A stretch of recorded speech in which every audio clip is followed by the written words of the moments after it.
ایک اور حدیث میں حضرت ابو ہریرہ رضی اللہ تعالی عنہ سے مروی ہے کہ ایک مرتبہ رسول اللہ صلی اللہ علیہ وسلم نے صحابہ کرام سے فرمایا تم سب جمع ہو جاؤ، میں 1/3 قرآن کی تم پہ تلاوت کروں گا۔ صحابہ کرام جمع ہو گئے بہت سارے، نبی صلی اللہ علیہ وسلم تشریف لائے اور قل هو اللہ احد پڑھ کے چلے گئے۔ ایک صحابی نے عرض کیا، آپس میں بات چیت کی کہ بھائی اللہ کے نبی نے تو ہم سے کیا فرمایا تھا؟ 1/3 قرآن، اور میں یہ سمجھتا ہوں کہ یہ اللہ نے آسمان سے کوئی خبر دی تھی کہ نبی 1/3 قرآن پڑھیں گے، نبی نے اپنی طرف سے یہ کام نہیں کیا ہوگا، لیکن ہم پر تو 1/3 قرآن نہیں پڑھا۔ تو آپ صلی اللہ علیہ وسلم تشریف لائے اور فرمایا کہ سورہ اخلاص جو میں نے پڑھی ہے یہ 1/3 قرآن ہے، اتنی بڑی فضیلت ہے اس کی۔ اب علماء نے اس کے مطلب بیان کیے کہ 1/3 قرآن ہونے کا مطلب کیا ہے۔ دیکھنے میں تو 1/3 قرآن نہیں ہے نا، لیکن 1/3 قرآن کا مطلب کیا ہے؟ تو اس کے 2 مطلب بیان کیے گئے ہیں۔ اس لیے علماء کہتے ہیں جس نے 3 مرتبہ قل هو اللہ احد پڑھ لی اسے 1 قرآن کی تلاوت کا ثواب ملتا ہے۔ سمجھ رہے ہیں؟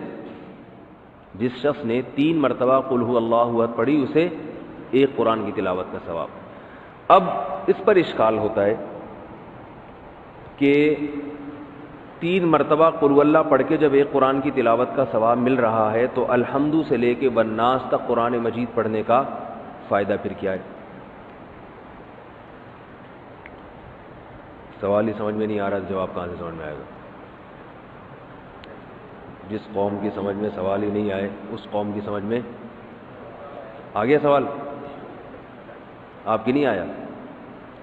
بھائی جب 3 دفعہ قل هو اللہ پڑھنے سے 1 قرآن کا، کیونکہ 1/3 ہے نا، 1/3 ہے، تو 3 دفعہ پڑھ لیں گے تو 1 قرآن ہو جائے گی، تو پھر الحمد سے لے کے والناس تک پڑھنے کی کیا ضرورت؟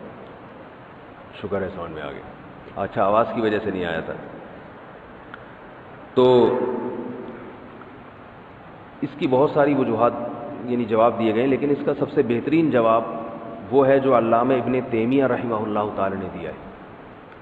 وہ جواب یہ ہے کہ ہر چیز کا اللہ نے اپنے علم میں ایک ثواب رکھا ہے،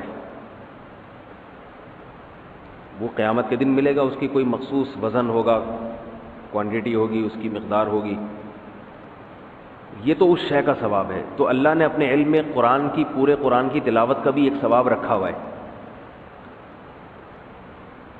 وہ 3 دفعہ قل هو اللہ پڑھنے سے بھی حاصل ہو جاتا ہے، جو اللہ نے پورے قرآن کی تلاوت کا ایک مخصوص ثواب رکھا ہے۔ لیکن جب آپ پورے قرآن کی تلاوت شروع کرتے ہیں الحمد سے، تو ہمیں پورے قرآن کی تلاوت کے ساتھ ساتھ کچھ اضافی ثواب بھی مل رہے ہوتے ہیں۔ مثال کے طور پر جب ہم قرآن کی تلاوت کریں گے اس میں سورہ فاتحہ بھی آئے گی، اس کے کچھ اضافی فضائل ہیں اس سورت کی تلاوت۔ سورہ بقرہ بھی آئے گی، سورہ بقرہ کے کچھ الگ سے اضافی فضائل ہیں جو اس کی تلاوت کے بارے میں وارد ہوئے۔ سورہ آل عمران بھی آئے گی، اس کے الگ فضائل ہیں۔ پھر قرآن مجید کی جو جنت اور جہنم کی آیتیں آئیں گی آپ کے سامنے، اس سے جو انسان کا دل بنتا ہے، جو واقعات آتے ہیں اس سے جو انسان کو عبرت حاصل ہوتی ہے، یا قرآن کی تلاوت سے اللہ کی جو محبت پیدا ہوتی ہے، یہ ساری اضافی چیزیں ہیں جو پورے قرآن کی تلاوت پہ آپ کو ملیں گی۔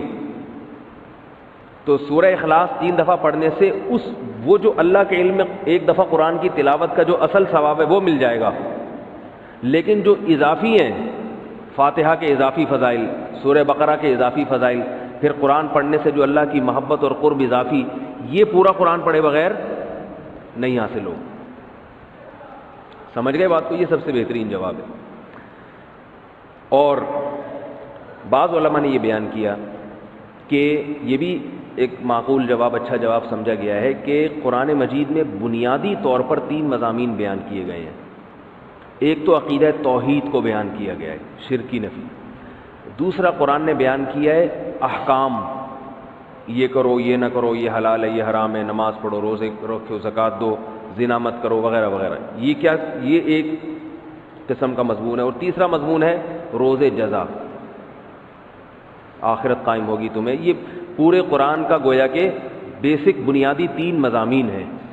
تو سورہ فاتحہ میں توحید خالص کو بیان کیا گیا، تو قرآن کے 1/3 ٹاپک کو، 1/3 مضمون کو سورہ اخلاص کور کر دیتی ہے۔ اس لیے اس کو یعنی مضمون کے لحاظ سے